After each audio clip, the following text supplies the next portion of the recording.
শারদীয় শুভেচ্ছা। আমাদের সনাতন ধর্মাবলম্বী ভাই বোনদের, ধর্মাবলম্বীদের এই তদ অঞ্চলের সর্ববৃহৎ ধর্মীয় অনুষ্ঠান দুর্গাপূজা। এই দুর্গাপূজা একটা উৎসব নয় শুধুমাত্র। দুর্গাপূজা অশুভ একটি গোষ্ঠী, একটি রাজনৈতিক দল ধর্মের ভিত্তিতে জাতিতে বিভাজন সৃষ্টি করতে চায়, অনৈক্য সৃষ্টি করতে চায়। আমরা সবাই যেন সে ব্যাপারে সজাগ থাকি। আমরা আরো লক্ষ্য করেছি বিভিন্ন রকমের ইস্যু সৃষ্টি করে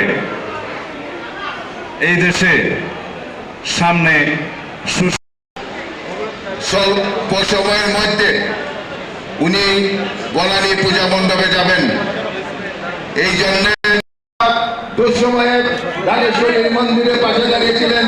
আমরা ধন্যবাদ জানাই সেই সব ভাই বোনদেরকে যারা অসাম্প্রদায়িক বাংলাদেশ গড়ার লক্ষ্যে আপনারা কাজ করে যাচ্ছেন। বাংলাদেশ পূজা উদযাপন পরিষদ মহানগরের পক্ষ থেকে শুভেচ্ছা ধন্যবাদ জানিয়ে এই সভা এখানেই সমাপ্তি।